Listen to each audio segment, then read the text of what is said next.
Cette semaine, Destination Francophonie vous emmène à Budapest, la capitale de la Hongrie.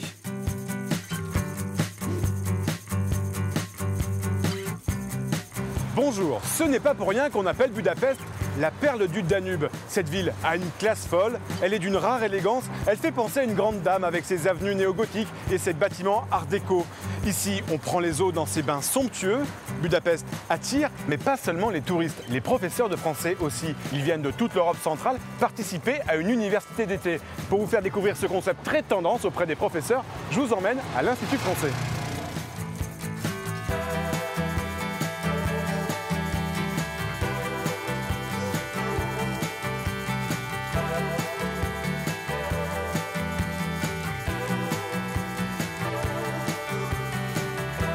Ils viennent ici de toute la Hongrie, mais aussi de la Roumanie, de la Slovaquie, de la Serbie ou encore de la République tchèque. Alors pourquoi ces professeurs de français décident-ils de sacrifier leurs vacances pour participer à une université d'été? Venez, on va percer le mystère.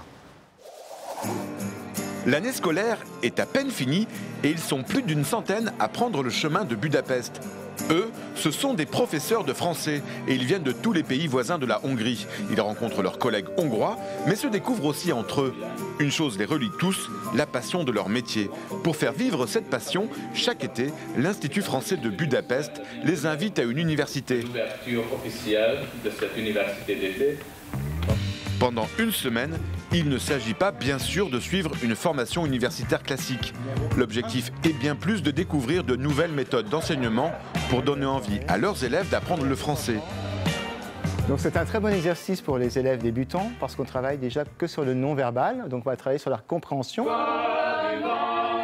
Théâtre, chant, numérique, toutes ces techniques sont bonnes pour faire vivre la langue française dans leur classe. Ils passent d'atelier en atelier avec des formateurs qui les accompagnent tout au long de la semaine. Les professeurs partagent aussi entre eux leurs connaissances et échangent sur la situation du français dans leur pays.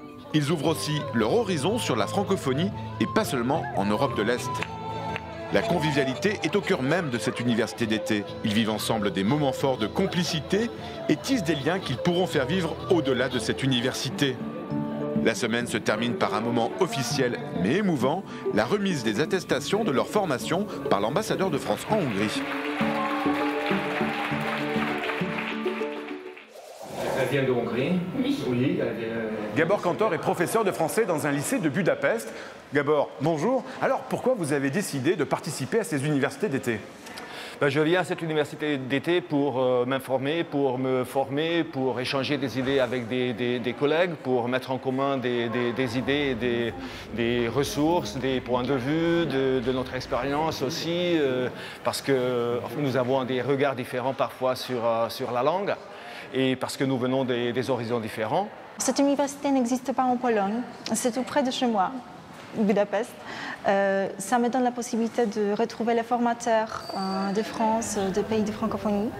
Je cherche des nouveautés, des choses que je peux faire avec mes élèves. C'est pour moi une belle occasion d'enrichir, d'approfondir mes compétences et capacités de prof de français.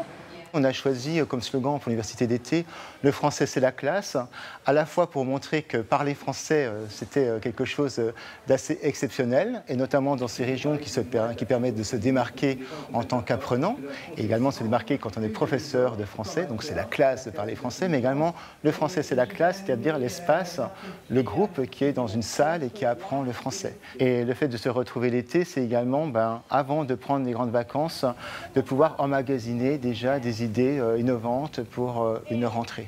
On a de jeunes enseignants, mais on a également des enseignants qui enseignent depuis des années et qui sont toujours à la recherche de retrouver et de ne pas perdre surtout la petite flamme qui brûle en eux, cet enthousiasme qu'ils ont connu il y a déjà quelques années. Ils viennent chercher également cette notion de plaisir d'apprendre entre eux. Ils cherchent également le plaisir d'apprendre d'experts internationaux reconnus. À travers ce plaisir qu'ils vont pouvoir ressentir eux-mêmes, je suis sûr qu'ils vont pouvoir également le transmettre à leurs élèves. Vous retrouverez l'intégralité de ces témoignages sur notre site internet. Nous, on se retrouve la semaine prochaine pour une nouvelle destination. D'ici là, bonne semaine à tous sur la planète francophone.